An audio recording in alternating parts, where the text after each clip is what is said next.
today we have the Q&A. So there are not too many questions, but I think need a little bit of a long explanation.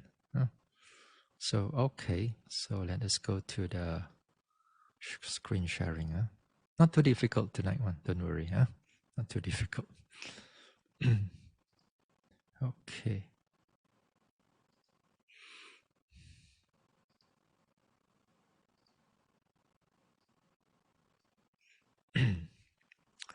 All right. Question 1. I feel at ease doing chanting of Metta Sutta, but not of Ratana Sutta, due to the faith and doubt factor. Does it mean only certain people or noble ones can chant Ratana Sutta for it to be effective? A few days ago, when I go for a walk, I felt like I have stepped on water. There is a cold and wet sensation at my foot, at my toes and foot. I checked and checked, but it looked dry. But it looks dry. Am I supposed to just note it and then ignore it? Okay, let's go to your question number 2. Then we go back to number 1. Now, when you are going for a walk, you are not in the sense of meditating. You're not in the sense of fully meditation.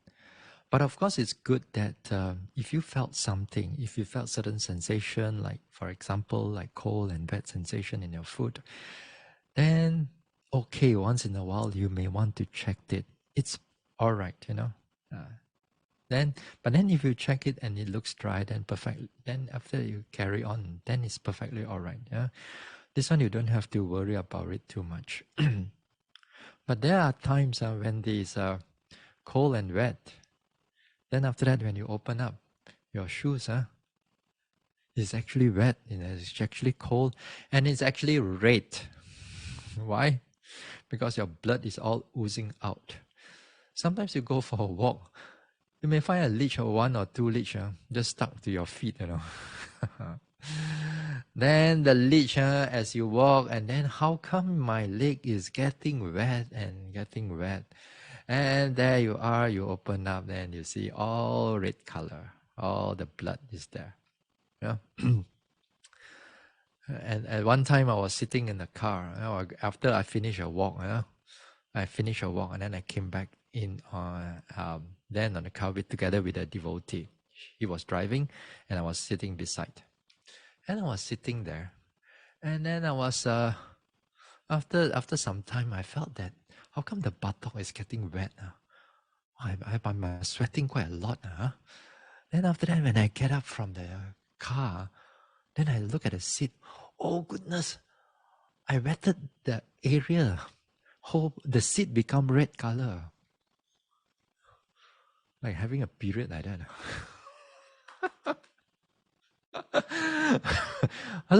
But luckily the seat was a leather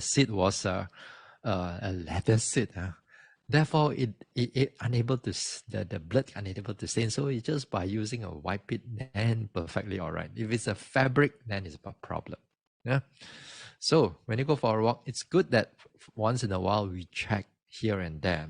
Every now and then when I go for a walk, I do check my legs, I check my arms and so on. Yeah, it's not just walk, but I check everything. Yeah?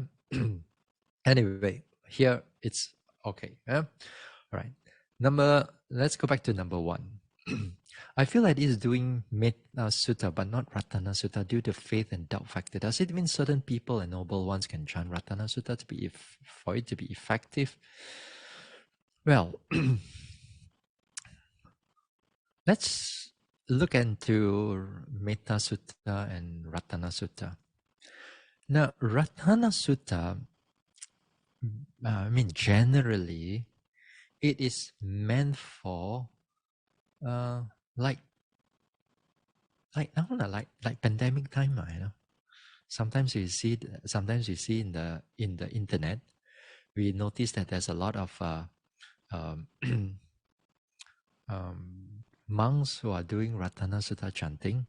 Is because traditionally Ratana Sutta is being used to overcome evil spirits, evil spirits and plague and so on. This was because of during in the time of the Buddha in Vesali, and then there was a many humans died. Because of a human died, then it attracts evil spirits, or it attracts a lot of petas coming. When the petas come, it also attracts a lot of disease comes, and the disease came too. So when the disease came, then it affects the human back again, right? So when it affects the human back, and then more and more death occurs. And therefore they asked the Buddha, they requested the Buddha to come from Rajagaha to Vesali to do the Ratana Sutta chanting.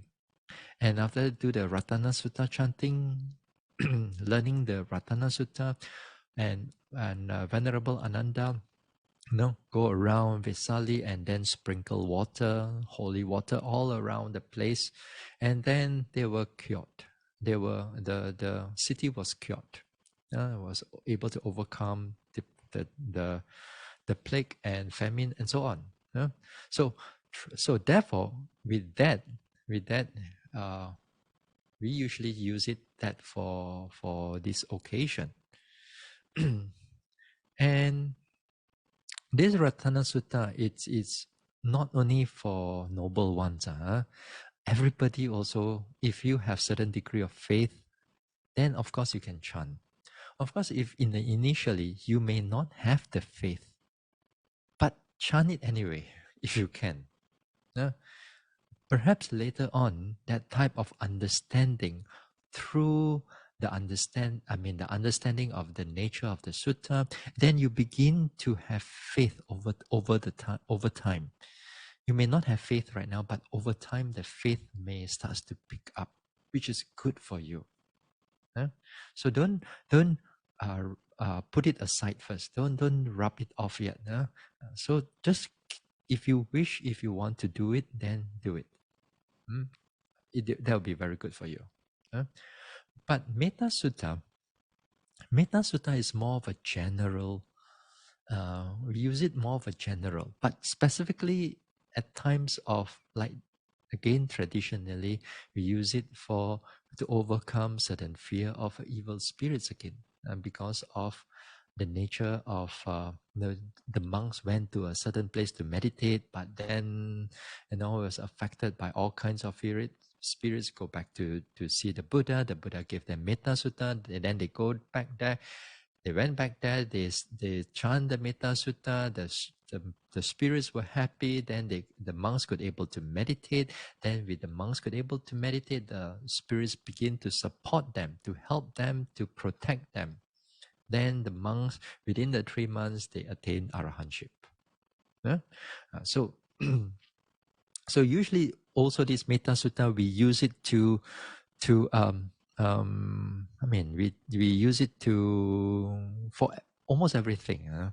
Sometimes like every occasion, good occasion, then we do Metta Sutta. And sometimes a lot of other times also, when there's an evil spirit, we also do Metta Sutta also.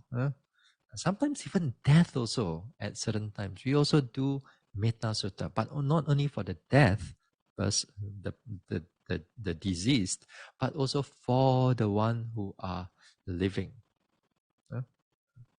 So here we understand the doubt, the faith is there.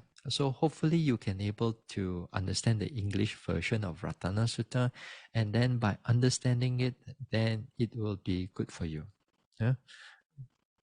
Okay? All right.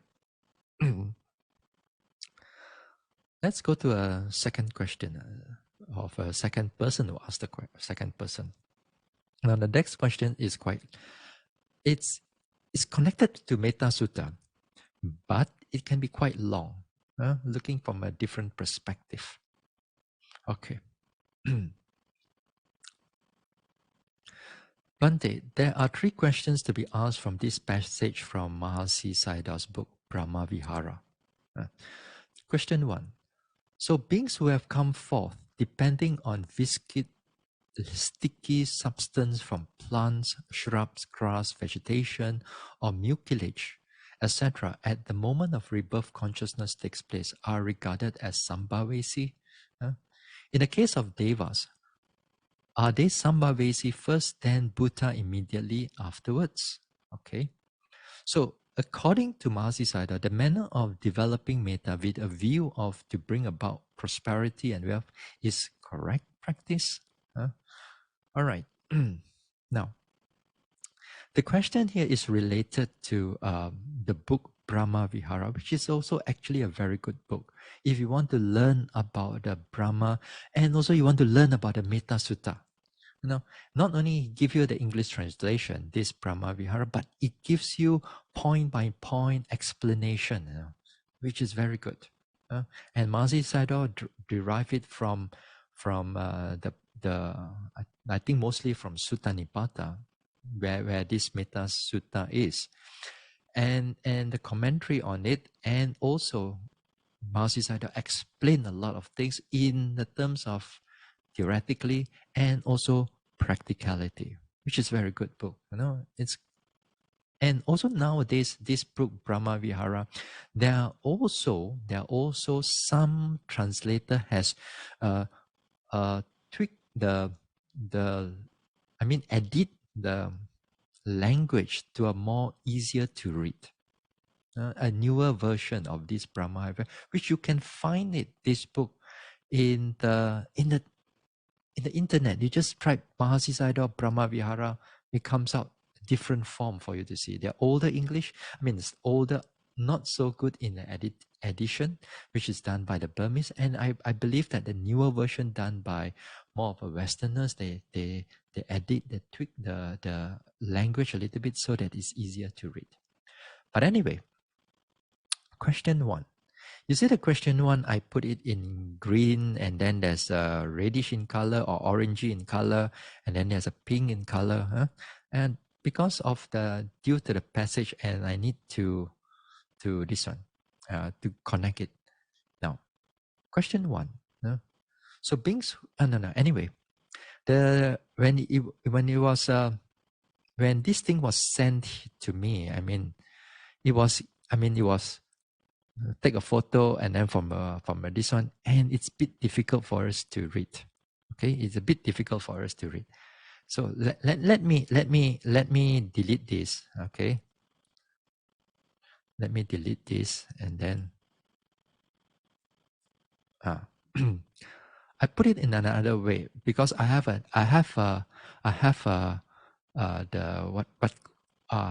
digital copy. Okay. Now here, according to the green, is the first question. Okay, let's start a little bit first, in the beginning part.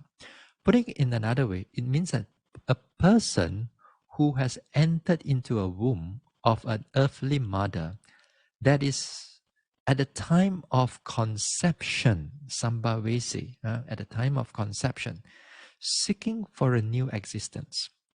After being born, he is deemed to be a person who has become a living being, a Buddha.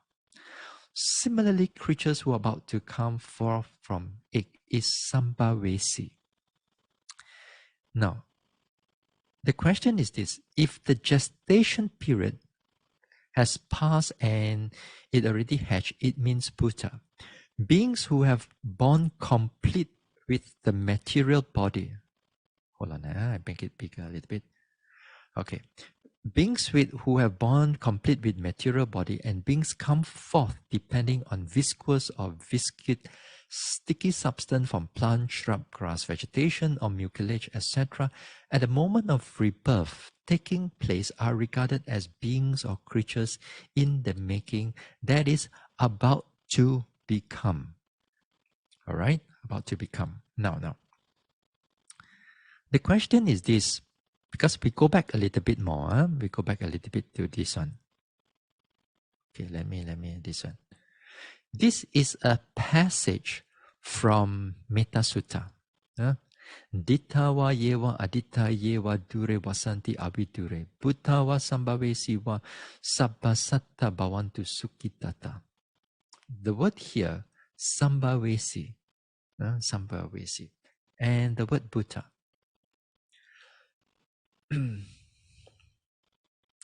Here, the word Buddha here, then normally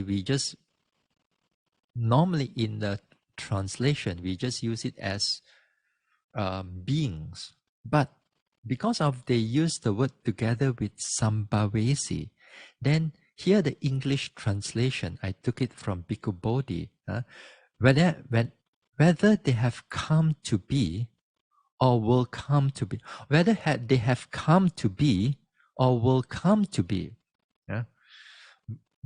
Come, they have come to be means that like you, me, the devas already in existence, the chicken is there, they are alive right now. That means Buddha.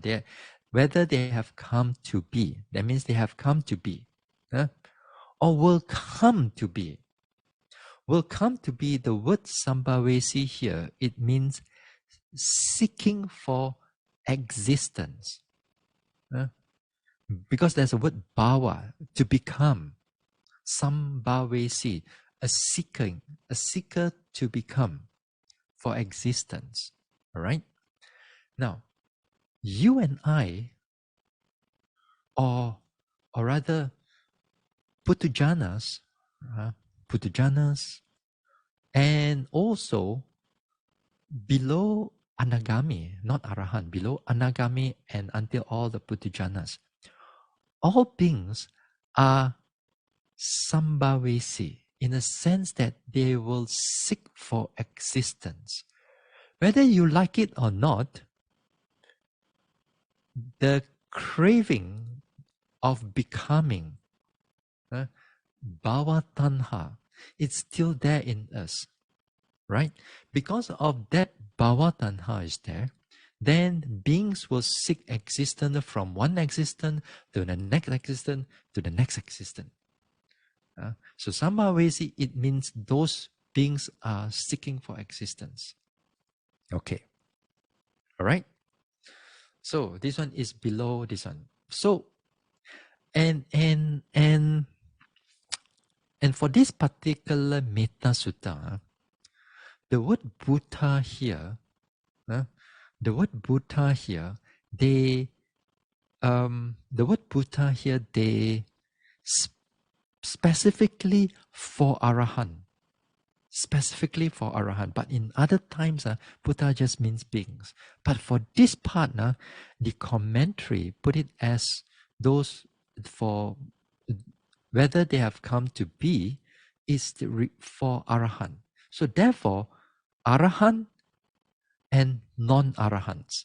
So whether they have come to be, which are Arahant, will come, whether those, they have come to be, they are Arahants, will come to be Anagami and below, until Puthujjana and all beings.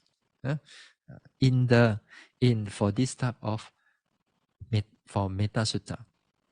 Okay? For Metta Sutta. Now, this is where the word Sambhavesi is. Sometimes this word Sambhavesi, people have misunderstood that this Sambhavesi may means a soul. Like when you die and then there's a soul and then it enters into the womb and then together with the conception of the sperm and the egg together, and then there's a Sambhavesi enter into it, and then therefore it becomes a being. So they thought that this Sambhavesi is like a soul that enter into it.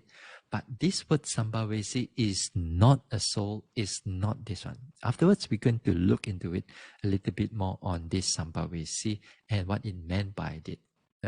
But before you understand how beings arise, then it's good that we have to know what is rebirth, how rebirth takes place. Let me go a little bit further down. Okay. There are 4 types of birth according to Buddhism. Okay. 1 is the egg-born beings. 2 is the womb-born beings.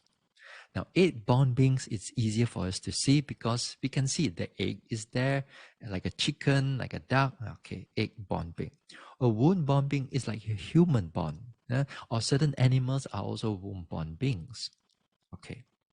Number three, there are certain moisture-born beings.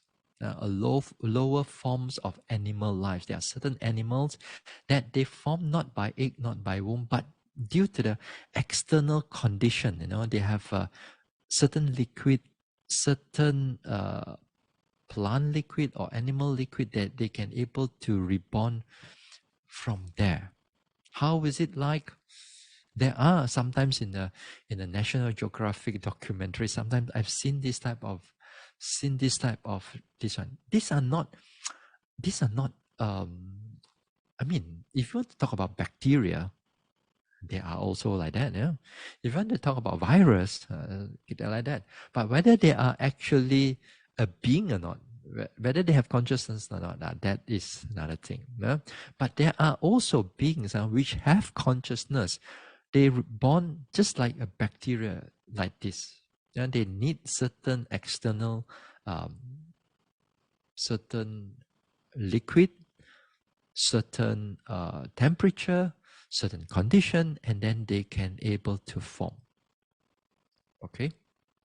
Moisture-born beings. Number 4 is beings having spontaneous rebirth.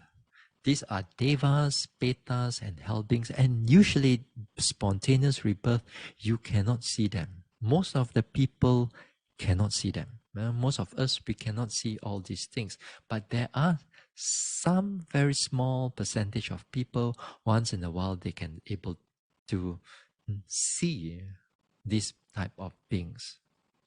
All right? They can able to see this type of beings. Anyway. Okay, so now we know that in Buddhism, we consider this, there are 4 types of rebirth. Now, let us go back to the question. Let's go back to the question. Okay, go up. So, beings who have come forth depending on viscous sticky substance from plant, chakra, etc. At the moment of rebirth, consciousness, or at the moment of rebirth, consciousness take place, are regarded as Sambhavesi. Now, when we say Sambhavesi, now take for example, before we answer this question first, take for example a human born first, a human, a fetus inside the mother's womb. Before we talk about this, the question 1. Now, when now this is what I read from Buddhism and then from over the time. Whether it's true or not, it's hard for us going to able to define it exactly. But this is what I know theoretically. When the mother's egg and the father's sperm come together, when there is a gestation, and then there's a formation, and then therefore later part the cells will start to divide, and slowly it become a proper fetus and become a baby and so on. Right? That's what we all know. Now, when this sperm and egg, when they collide together, when they comes together, when this formation comes together, then and not necessary it's a living being yet. It's not necessary it's a living being, because according to Buddhism, the consciousness may not have arisen at that particular fetus yet. How many days will it have to take? That one I really do not know. Some says maybe 7 days after the formation of the egg and the sperm, and then there will be consciousness arises because of it. Or maybe 10 days or 20 days. That one I really do not know. How are we going to see whether there's a being or not? Just because if you look into just because we cannot say that even if you you take a what do you use that machine, ultrasound, then you go and scan the mother's womb, and then you see whether there's the fetus will start to beep pop beep pop beep pop, and even then also we are not perfectly sure whether the consciousness already arisen in this one or not, because the beating of, let's say, the heart, let's say the beings may not be the consciousness may not be there yet, but then again we do not know. Again we do not know. Usually I think it comes within a few days, and a few days somewhere there, or slightly a little bit longer. By the time you have a heart beating, that means that the fetus has developed quite far already. But anyway, it's hard for us to say when is this consciousness actually arises. Now, when you say the consciousness arises, this is what we call sambhavesi, a seeker. Here, I mean, it's easy for us to know that, here it arises in the mother's womb, right? And then let's say that son or daughter just disappear from a deva world, enter into the mother's womb. Then sometimes people thought that there must be a sambhavesi, as if like there's something to travel from the deva world to enter into the mother's womb. Just like, for example, the Buddha's time, and now the Buddha story, and they have the white elephant entering into the mother's womb.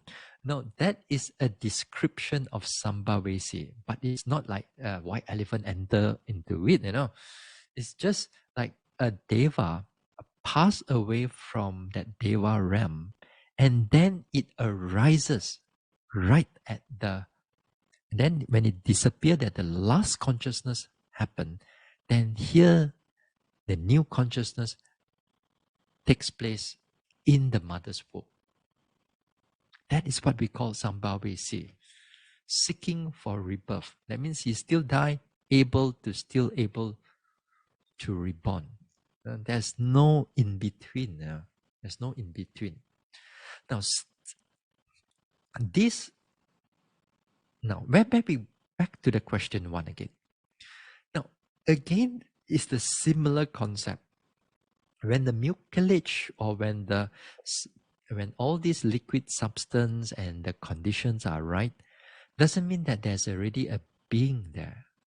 So it must have to have a being who died or passed away, last consciousness from there, death consciousness, and then after that it arises, that consciousness, it takes place on that particular type of liquid, because that particular liquid or so on, it's considered materiality, it's considered body, a body for that particular consciousness, for it to able to sort of grow, So here is again the sambhavesi is just another, let's say another animal or another being disappear from there, arises together with that mucilage or vegetation or shrubs or that moisture.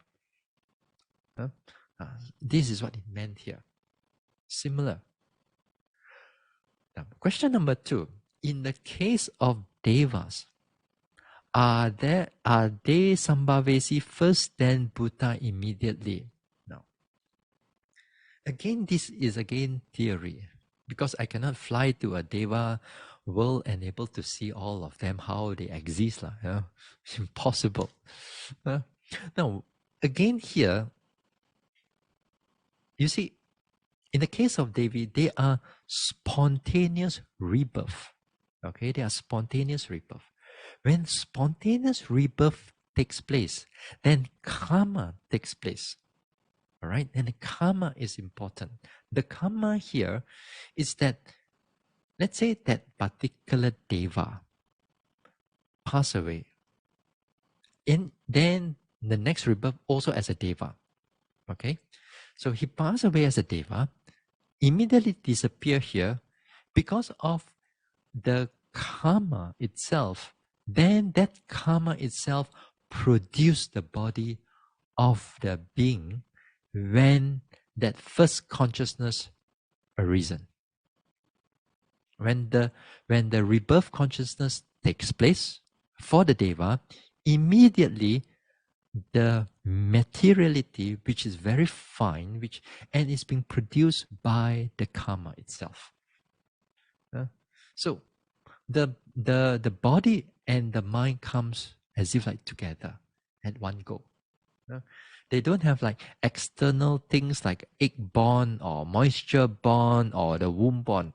That one we need all the materiality, all the external conditions to be ready first. Then only the consciousness can are able to arise. But for devas, for these hell beings, for these betas, no, impossible. They are immediately able to arise because of the karma. Yeah? And if you are in the beta world or hell beings, and then immediately the body is there, and then start torturing you already. Torture you, fry you, and everything. You, because of that body, you feel the pain, you feel everything. Immediately you die because you go into the boiling pot, you die, and then you're born again, and then immediately the body is there, and then you get fried again, and then again and again and again. So they come together. They come together. I give you question number 2. I haven't forgot yet. Okay. This is the one who in the orange one.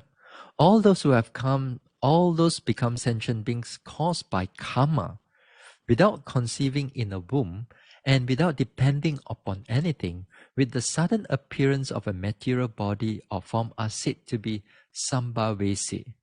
Further, it has been explained in the commentary as Bhuta. Let us develop metta towards okay. That one is another part of it. So here again, as I repeat again, according to Mahasi Sayadaw, that the karma when it's produced, the karma produce the body, immediately it becomes the material body already. So the Sambhavesi and the body, and therefore the whole thing you just considered as a Bhuta, being. I say considered as a being already. Okay? All right. Now let's go back to question 3. So according to Mahasi Sayadaw, the manner of developing metta with a view to bring about prosperity and wealth is correct practice. Now let us see what the Mahasi Sayadaw wrote. Okay. Now, what has been stated describe the manner of developing metta with a view to bring about prosperity and wealth. Thereafter, it has been instructed how to develop metta to get liberated from unmerited misery and sufferings in the following way. Okay. Now, it says that Mahasi Sayadaw says that, okay, the metta sutta, or the chanting of the metta, it brings about prosperity and wealth. Okay, let's go and answer this thing. I will go back again. So is it correct or not? So the question is it the correct practice? Okay. Let us see. Now, many times we have chanted Metta Sutta. Many times the monk has chanted Metta Sutta, and many times perhaps you may have chanted Metta Sutta. Okay. So when we chanted the Metta Sutta to the devotees, and then whether the devotees got rich or prosperity, they didn't come back and tell us.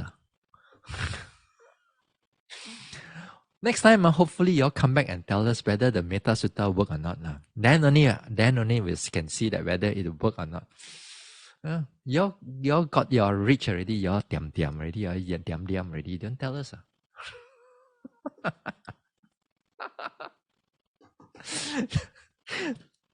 Okay. Put this joke aside. Never mind. We put this joke aside. Okay. Now, Put it another way. Put it another way. All right. Now, let's say you do dana. Let's not talk about metta yet. Huh? Let's say you do dana. And when you do dana, and because many of you are practitioner, so you make an aspiration that with this dana that you perform, may you able to realize nibbana, may you are able to attain the path and fruition consciousness or path and fruition knowledge, right? But you direct the dana towards that thing. Do you think that the dana will not give you prosperity and wealth in the future too? Maybe not in this life, but maybe in future. It will come too. It will come.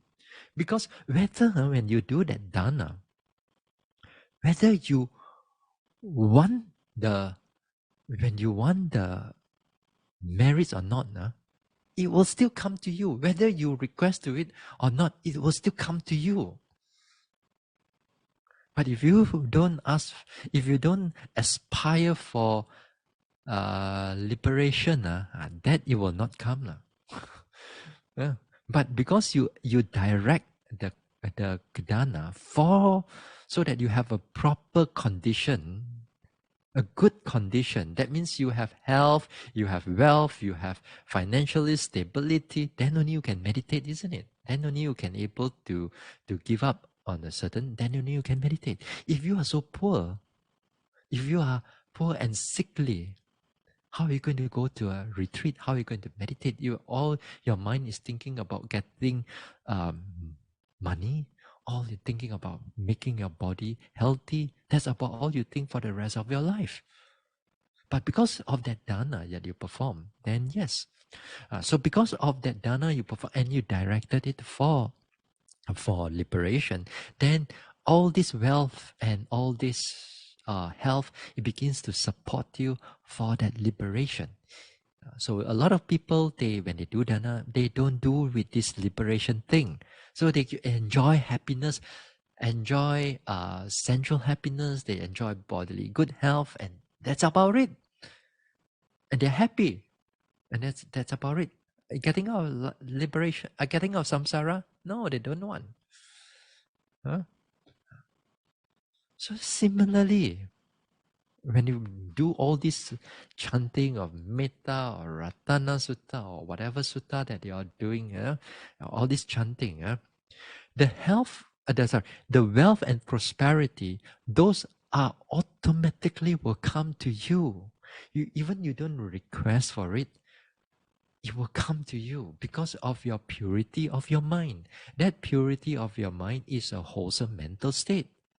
And if it's a wholesome mental state, it produces wholesome karma. And a wholesome karma, it gives you health, it gives you wealth. So this is when the prosperity and wealth, these are secondary. These are automatically, it will come. So finally, when we develop metta, even when we develop this metta, Metta Sutta or understanding this Metta Sutta and finally go into the practice of metta, we use this metta as a supportive condition to support us so that when we go into the vipassana, then we can able to progress further in that sense, it helps us, it support us in that sense. And it's good. It's good.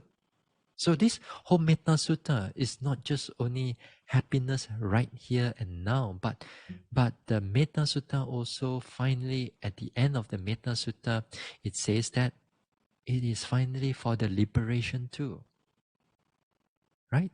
So this prosperity and wealth is part of its automatic default meritorious states.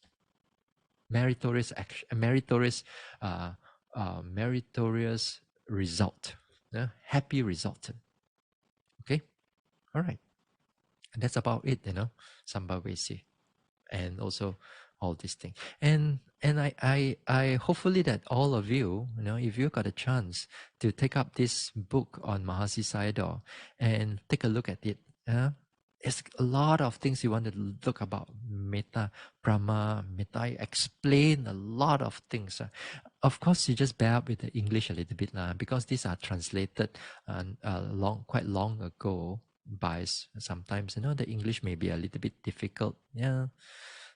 So even, for example, you see, just before we go, you see, may those beings who come to be and have already been born be happy. Repeat 3 times, May all beings who are about to come to be and already come into accept, be happy. Repeat 3 times. Now, these are, when you say they repeat 3 times, you have to understand that in the Burmese way of giving a Dhamma talk, the speaker and the listener are very engaging. They are both are very engaging. So the Sayadaw, when they give the Dhamma talk, sometimes they do certain chanting, and then the audience will say sadhu, sadhu, sadhu for 3 times, and then sometimes the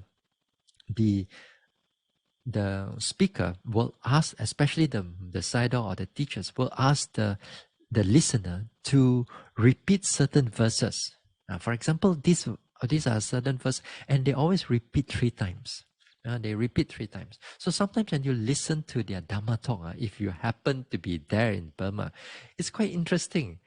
The listener will not go into like sleepiness because you're always engaging with the teacher. You have to repeat something, which is in a way is good for those who have a lot of faith. Well, a lot of faith, they love this way. They love this way of giving a Dhamma talk because it's engaging and there's a lot of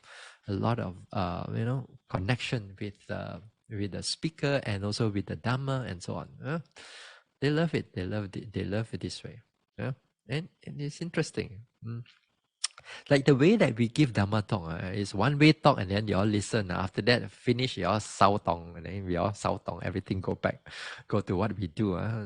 So of course, right now we do that, but in the other times, they are very engaging. Okay. Next question.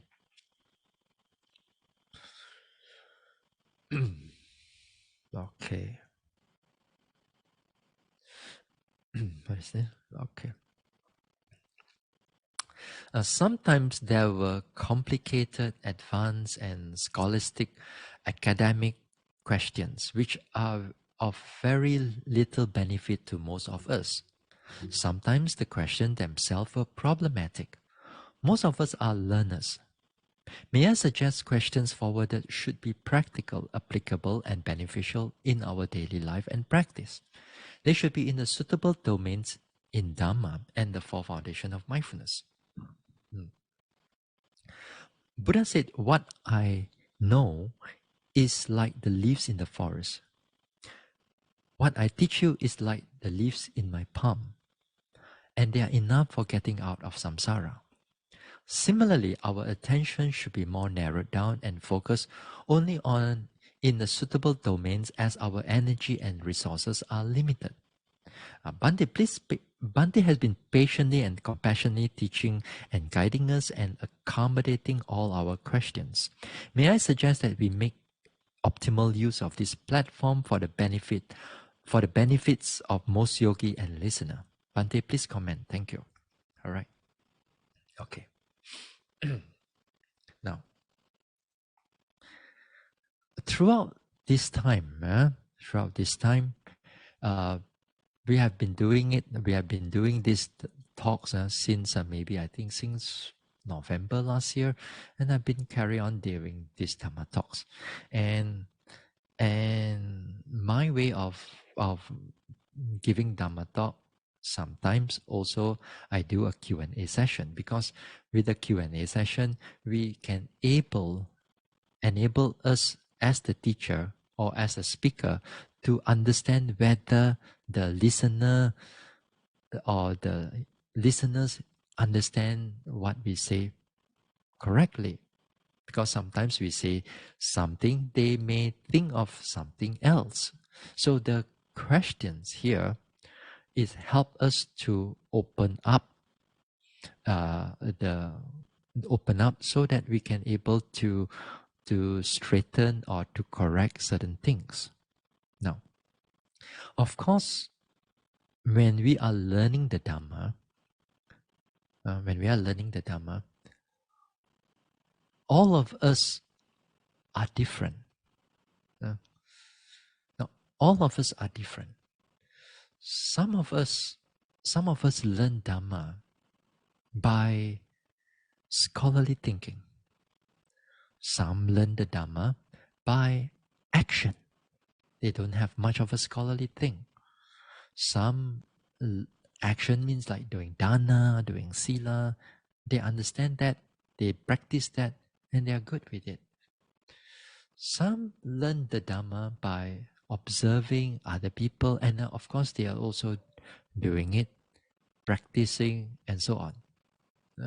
Some people, both scholarly and also the practice, are very well developed. Some are more scholarly type, some are more practical type. So there are different types of Buddhists and different type of yogis, different types of listener like what we have right now. And in the listeners over here, and the listeners over here too, not all of us are very advanced. There are some of us are very new to Buddhism. A few that I know of. They are very new to Buddhism. But nevertheless, they still come to the Dhamma talk here and they try to listen. And sometimes we talk about Abhidhamma a little bit, we talk about Pali words a little bit. They may hear a little bit difficult. A little bit difficult. Then we understand also. Now, some of you again, they are Vipassana, pure Vipassana practitioner. Now, some of you may be also practicing Anapana, practicing Metta, then you transfer to Vipassana, and some of you are just doing only Metta. So there are various range of yogis and listeners over here in Zoom and also in the Facebook here. My job is to try to accommodate all. Now, whichever question you come in. Now, when you say that sometimes, like, of course, the questions sometimes they are complicated. Sometimes they are not so correct. But this is how we learn. This is how we learn. This is how we learn from others. And my job here is to help you to straighten your views, which is one of the 10 meritorious actions, to straighten your views. And when you understand it, your views hopefully get straightened up, get corrected. And it's perfect, and it's all right. Sometimes you have questions are complicated. Sometimes there are questions that are very technical. Sometimes there are questions are very academic. Sometimes there are questions who are in a way contradictory to the Dhamma. Sometimes there are questions in the sense of like connected with the Dhamma, but in the daily life, and then how to practice. Some questions are very how to practice applicable, and so on. So there are various range of questions. And it's perfect and it's wonderful. So because here right now we are not in the retreat, then the questions I put it within the umbrella of Dhamma. Then it's fine. You don't have to be just for foundation of mindfulness or this or that. Within the umbrella of Dhamma, it's good. So now, earlier on, some time back, I sometimes when it comes to the Wednesday, I say that when you ask your question, feel within the Dhamma, I wouldn't able to answer certain questions. For example, as I said that if you ask me about how the ghost look like, of course I cannot understand, cannot this one. Or you ask me, you got problems with your husband, you argue, how do I look married to you to answer your question? I'm not in that situation to answer those questions. Certain questions I have to put it aside. But so far, in all this time, the questions are connected with the Dhamma. I have not rejected any question at all. I have not created any question or planned any question in so far that what I have been doing with the Q&A. I have not done anything. If it's not enough questions, so we finish it earlier. We have more questions, we drag it a little bit more. So here, questions all come in from all walks of life. And this is how we learn. This is how we learn. I don't want us to narrow down in a certain sense at it. It's just on the four foundation on the vipassana only. And then we ignore the rest of those people who are practicing also in another way. So that is not my this one. Because we want to help as much as we can for those who are going on this noble path. All right. So question within the Dhamma, when we have this type of Zoom talks, then it's perfectly fine. But when you come to a retreat with me, then all these type of questions, some of the questions, I will ignore, because when it comes to really in the retreat, I do not want the yogis going to think of all kinds of academic questions. If you all kinds of academic questions, I'll throw the question back to you. Because what for you want to do that in the retreat session? The retreat sessions are supposed to be applicable, meditate. Don't think of it don't think too much. Maybe you have problems with your meditation, or you don't understand a certain terms or certain passage of what the teachers mentioned, then yes, then you ask those type of questions. But if you ask me all kinds of academic questions in a retreat, I don't entertain. But now I entertain anything that is within the Dhamma, if I can able to understand, able to answer your questions. Perhaps it may not be a satisfaction, but I answer it the best as I can within a very small time slot. Certain questions we can able to explain more than what within sometimes there's a number of questions we cannot explain everything. So for now I don't want to confine into just Vipassana meditation only. Although my talks is connected with Vipassana meditation, but sometimes I talk about within Samatha a little bit also. Not that because I know how to practice Samatha, but mainly I do focus on Vipassana. So when that question come in, there are also various types of questions, because there are new yogis, there are new listeners, there are 20, 30 years, 40 years of being a Buddhist and practitioner and so on. So so this is how I look at it. This is how I look at it. So I not just only practical daily life, but whatever questions you under the Dhamma, not under the sun, under the Dhamma, then we help you to clear your understanding, or I can sometimes give you more pointers, more tips for you to do things a little bit better.